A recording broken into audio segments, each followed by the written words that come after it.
This is about the 5th time that Rev has been turned in a stall with me on her.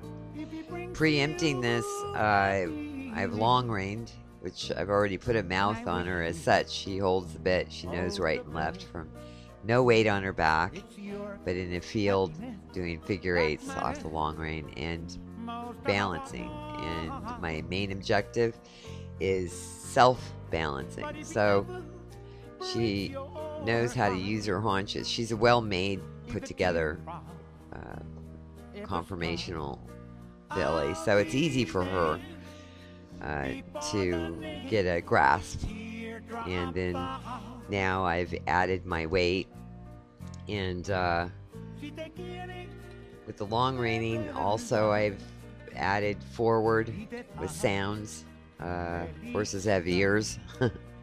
I use them when I'm galloping and breezing and on the shed row, and well, of course, breaking, which we're doing here. All the moving around you see my body doing is really preparing her for what's going to happen out on that racetrack. Horses bounce against each other. You don't really want a horse to be surprised for the first time on the racetrack. So I'd rather surprise them, if it is a surprise, in an area where it's quiet and you're able to give them confidence rather than the first time. Also, I'm waving my whip in the air for the sound, especially fillies, I would say. But there have been colts when you just use the whip for encouragement or as an aid to get forward, they get cross or they don't really like it very much. So I want to get them used to being touched all over. But I like to build a horse, meaning sound irritates this filly less, so I use sound. And as her confidence comes up, she won't mind the bat that jockeys or riders will use in the future.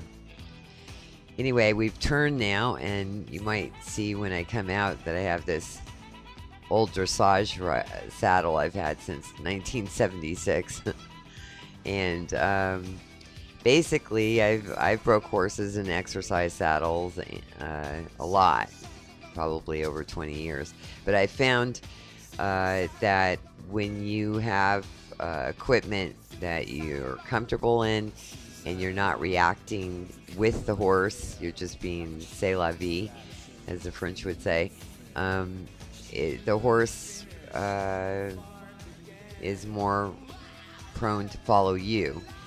Riders that grab onto a horse because they have a little saddle that has no structure to it, and inevitably they a lot of times grab the mouth. The horse ends up being more, I would say, my opinion, frantic or nervous.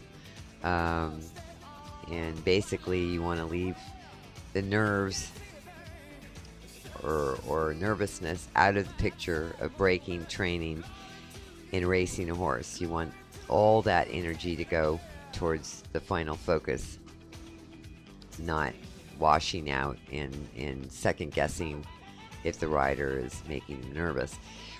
This is our second time around the shed row.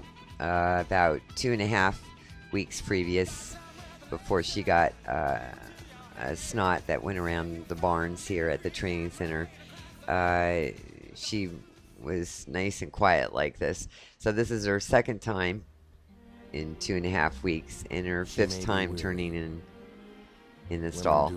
I break a lot of the racing rules because of my long reining. I'm able to teach them forward and give them a mouth and understand to rock back on the hock and do all these fun things. But I have to say, I love breaking horses on a real racing shed row.